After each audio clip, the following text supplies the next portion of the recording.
welcome to Nashoba Now. I'm Michael Wood, Superintendent of Schools for Nashoba Regional School District. In the next half hour, I hope to share with you the things that are going on now in Nashoba.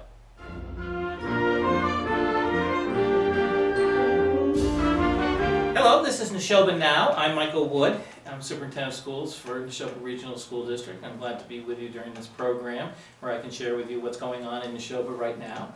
It is February and about to be March, and we're just about midway through our budget season, which is, as I've said before, the biggest policy that the school committee addresses on an annual basis, and it's important to our communities for a whole host of reasons, not the least of which, of course, is understanding the financial ability to pay for the biggest part of the town's budget.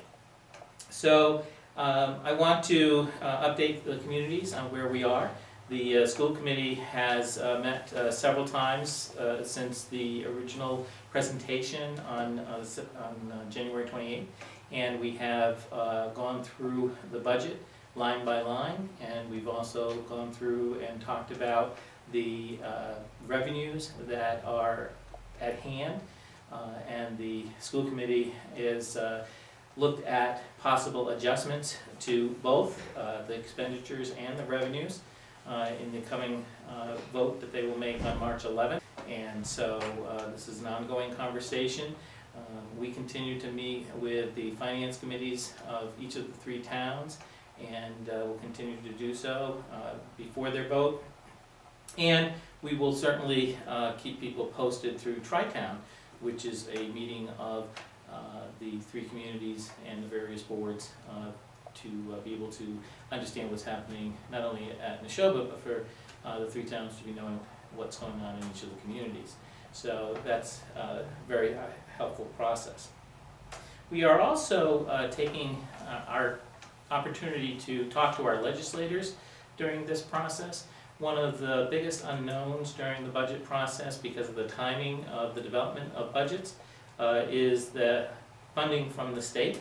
They don't finalize their budget until late June, and of course many communities across the Commonwealth are already finished with town meeting by late June. So it's very challenging to know what the incoming Chapter 70 revenues are, regional transportation, circuit breaker, which is for special education reimbursements, and of course Chapter 90 for the municipal sides of government. And so we have had a resolution by our school committee to support the House and Senate to work together to come together on a joint number for Chapter 70 sometime hopefully in mid-March, and that would help all communities across the Commonwealth should the House and Senate do that. So they have signed a letter, and that's gone off to our legislators to help convince them that it's an important thing to do. We are certainly excited about the planning process for next year. We've already begun some of that work with some decisions by the school committee during this budget process. The one decision that they've made so far has been about early childhood education, and that initiative had an affirmative vote at their February 11th meeting. And so we will be moving forward with all-day kindergarten for all of our classes for next year. That will still be at a tuition rate, but the importance of this move is it sets in motion our direction to, over a 3-year period, make all-day kindergarten available to everybody at no cost. There'll be more decisions that need to be made for that to happen, of course, over the next 3 years.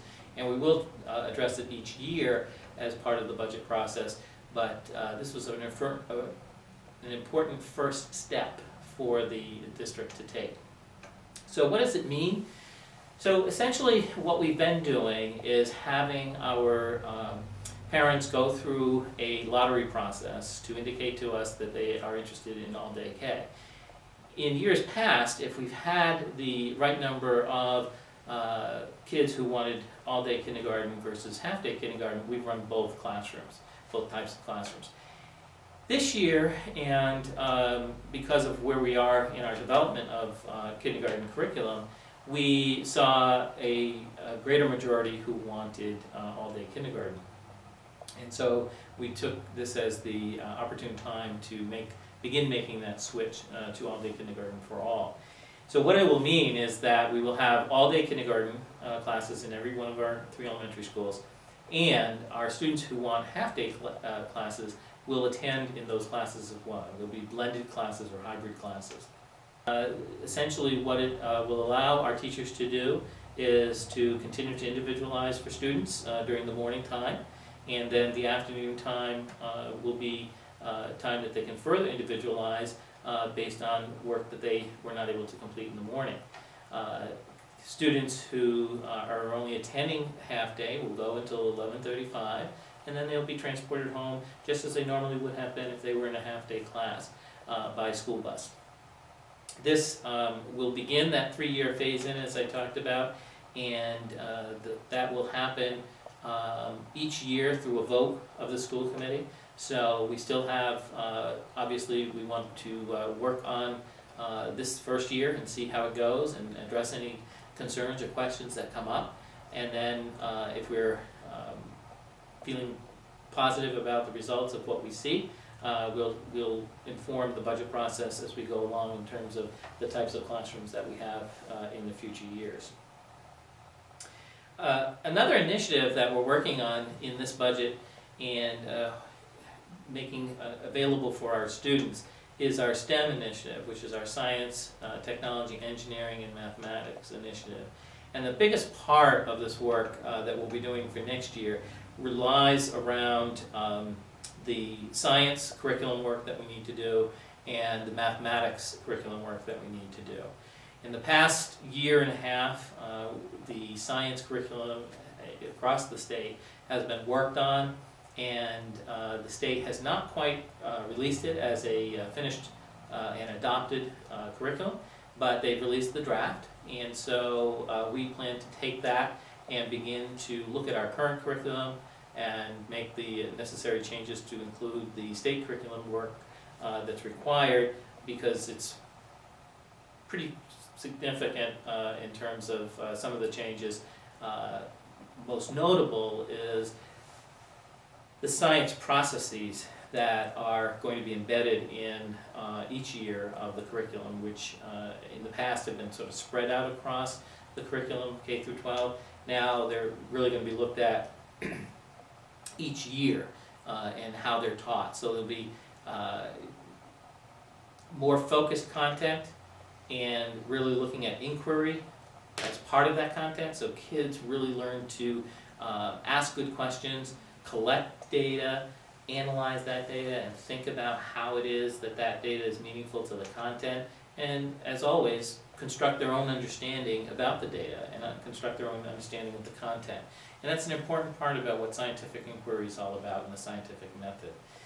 The other piece, the math piece, is an ongoing conversation about math materials and the right kind of textbooks that support the curriculum as it's been rewritten. We adopted a new curriculum 2 years ago, and we have been supplementing our existing textbook materials for the middle school for those 2 years.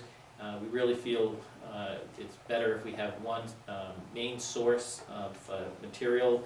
It's helpful for students, it's helpful for the teachers, obviously, and frankly it's helpful for parents too, some of whom remember math in different ways, and it's helpful for them to have a text at home so that they can refresh their memory and help kids when they get stuck at home. So those are 2 big parts of what is in this budget for our STEM initiative. There's a third piece that's about the technology and engineering piece that is part of the science standards, and that has more to do with learning a process that's attached to the engineering standards, mostly around design and prototype, and so that's going to be looked at with our 3 middle school technology and engineering teachers and how we can embed that more into the science curriculum across 6 through 8. And of course, our technology and engineering teachers at the high school will be embedding it within their core curriculum at the high school level. So that's very exciting. The third prong of our budget that is very much necessary in this budget cycle is around response to intervention. We've been doing a lot of work with our core strategies to intervene when kids are struggling in school, and our emphasis has been on the academic side of that struggle. What we recognize, though, is that a part of everybody's sense of security and safety and ability to learn is they need to be really understanding themselves and understanding why they're not able to learn and why they're not able to engage. And those activities usually need professionals who are counselors to be able to talk to kids, talk to parents, talk to family members, to really better understand what's blocking kids' thinking and what's getting in the way of them participating.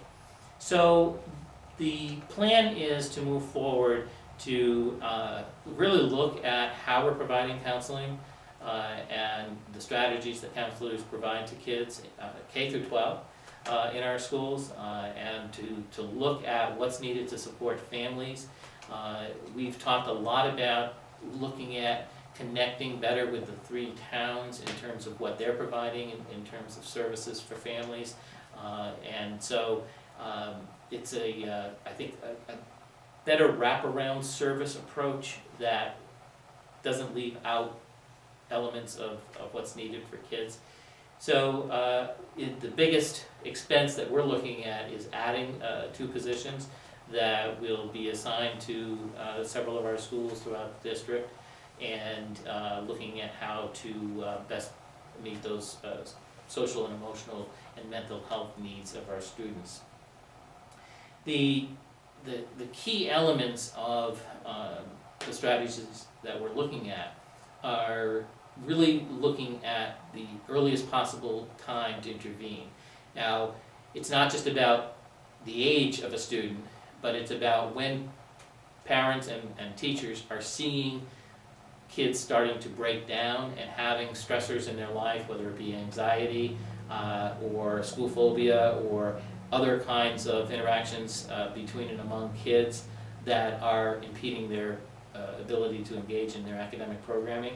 And so the earliest time those issues are being witnessed and observed, that's when we want to begin to engage with kids, with practitioners, clinical practitioners. And they can work with teachers, they can work with the kids themselves directly, they can work with parents in terms of trying to help them with strategies at home.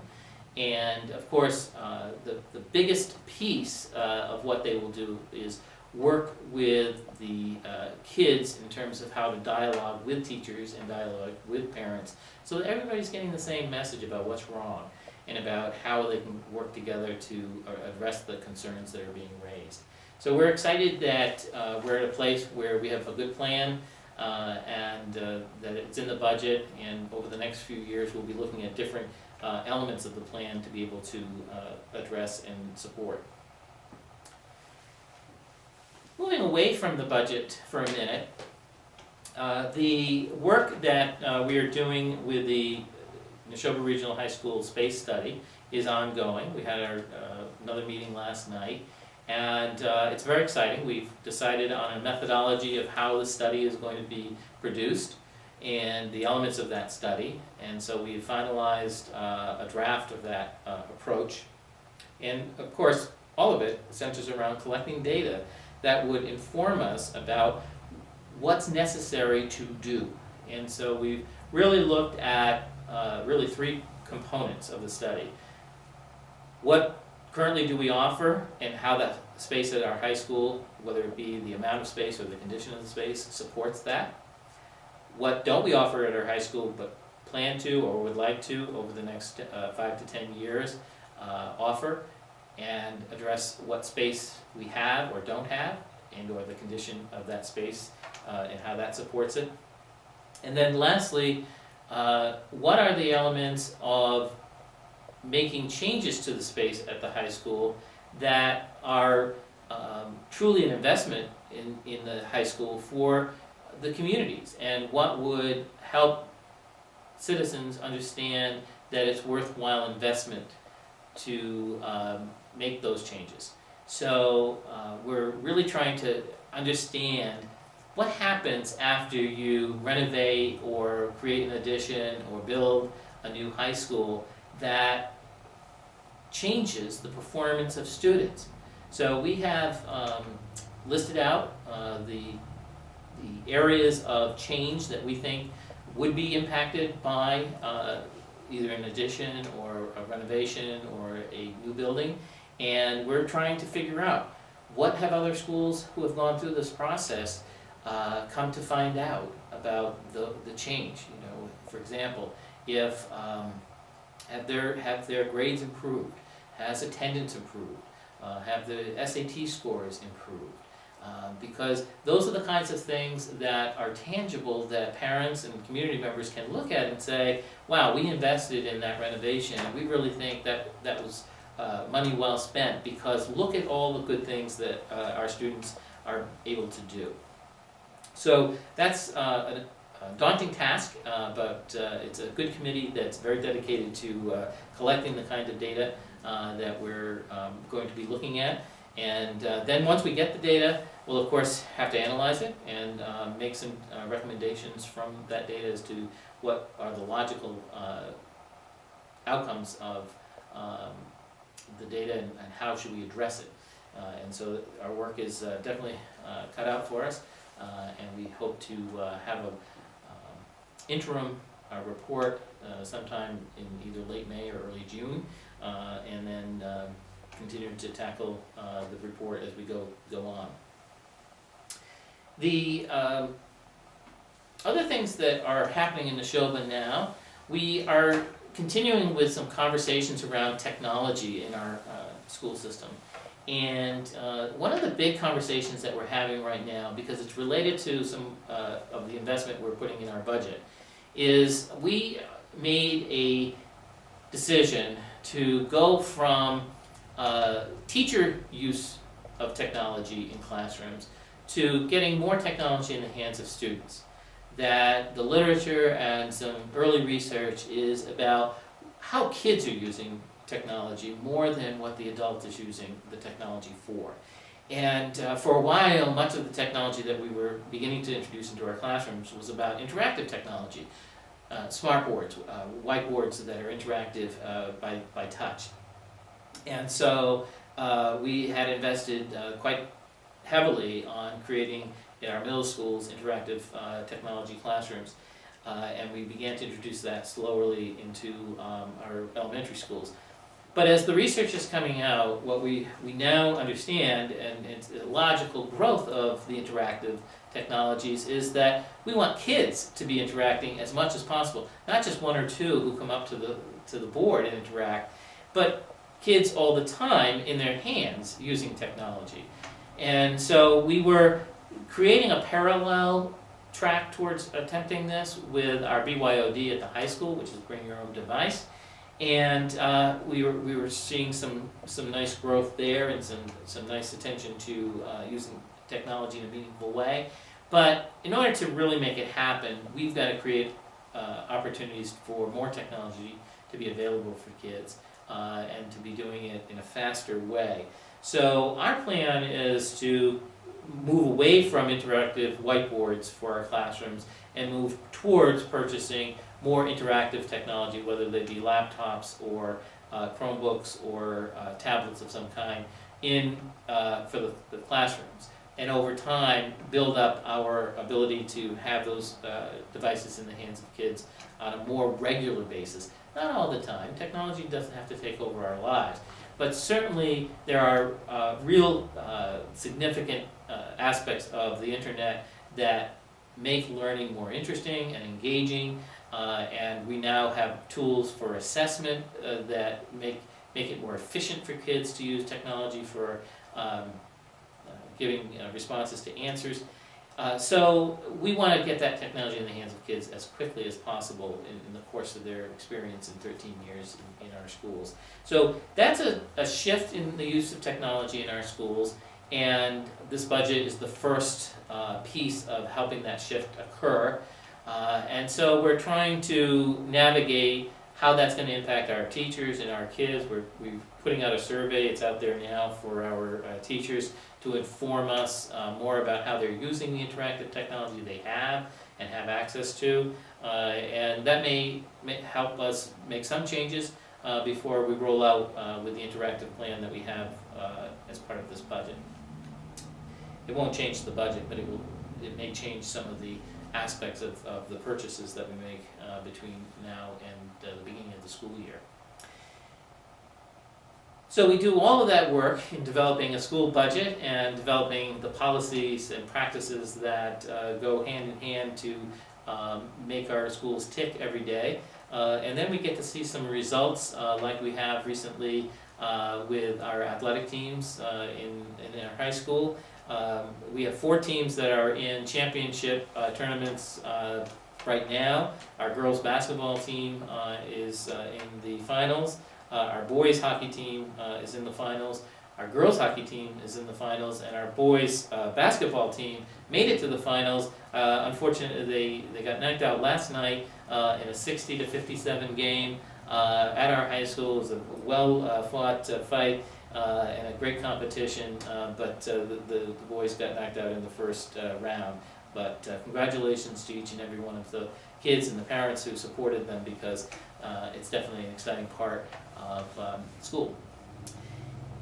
My last piece of what's happening in Nashoba now, given that it is the winter months, is I want to talk a little bit about snow days and how the call is made, and try to help people understand the challenges that go into it. The one thing about the weather is everybody sees it, and everybody has an opinion about its impact on their daily lives, and it's a valid position to take. The part that I have to understand and certainly deal with is safety, and I have to look at the reality of putting 3,500 students on buses or vans, and in some cases personal cars for our seniors and juniors, and understand whether or not they safely can make it to school and safely make it home in a reasonable amount of time. When you don't have school, it's a non-day, which means there's nothing going on in the district at all. So there's really no change. We just add a day at our end of the year, which has an impact, but it's not a financial impact. If we have an early release, there's actually a financial impact because of contractual obligations. We continue to have to pay people for that entire day, but they're only working for the portion that we're in school. So an early release is a tough call to make, because I really have to weigh, is it more important for us to get that chunk of time into the day than send them home? Or is it just better to just have a no school day and just add the day at the end of the year, because we can get everything back at the end of in a full day? The challenge with that, of course, is that a June day is a different type of learning day than a February learning day. And while I'm definitely committed to making that June day as important and as valuable as possible, there are certainly distractions that are out of our hands in terms of the weather that make it difficult to make it the same type of learning opportunity that they could have in February. So all of that gets put into the kettle, and I have to make chicken soup and make everybody well as a result of the decision that I make. On the very day, on the morning usually, if I still need more information, I reach out to the DPW directors or the chiefs of police or the police dispatch, and just get a handle on what's going on in the towns, what's the accident rate been, if there has been any, what do the roads look like, etc. And if I'm still having doubts, I get out and drive and see what the roads are like. We're fortunate that we have, if there's weather happening already, we have crews in each of the 3 towns, so we talk to them and we get a handle on what the roads were like for them to travel to the schools. So all of that gets into my information, I'm usually starting the conversation in the evening. I will not make the call in the evening unless there's a pronouncement by the government that we have to shut down. And the reason is very simple. Weather changes so drastically in a 12-hour cycle that an 8 o'clock decision could look very different at 6 o'clock in the morning the following day. And we've already seen that happen. Several of my colleagues ran into that this year with a couple of the different storms. And so I don't want to make that call. The exception, as I said, is if the government says that we have to do it or strongly encourages it. The other exception is that if it's going to be an early release, and I am going to plan it to be an early release, I will do it in the evening so that parents can plan effectively and make their plans that they need to make, because I think that's important. We want to make sure kids are going home to places where they're going to be well supervised. But the decision to get school canceled has to happen between 4:30 and 5 in the morning for a number of reasons. Most importantly, that we have to get something to our bus drivers so that they don't start on the road to travel to work. So we make the call then. I put it right up on our website, put it on our, now through our automated system, to a phone call to our staff and to our parents, and we put it up on the television stations.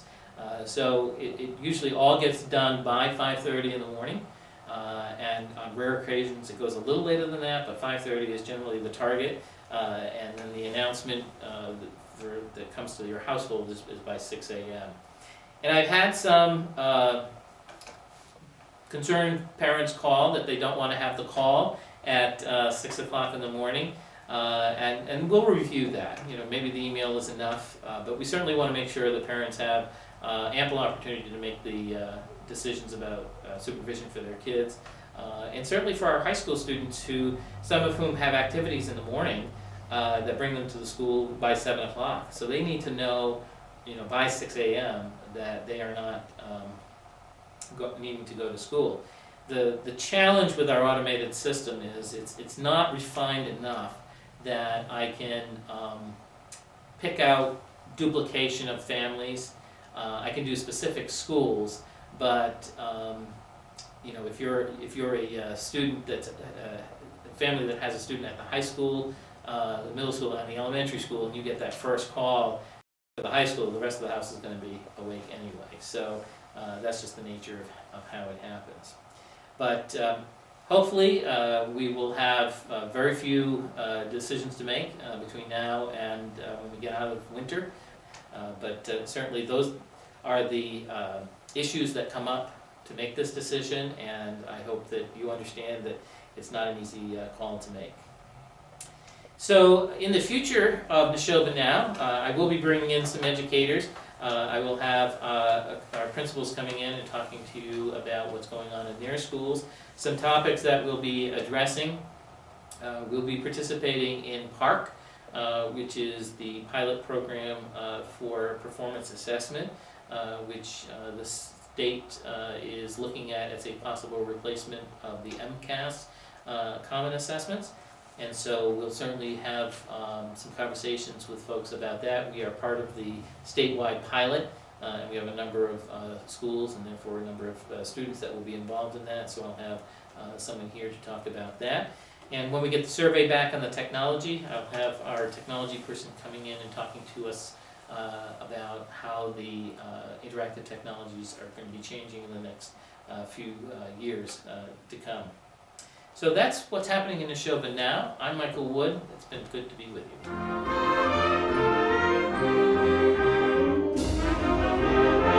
you.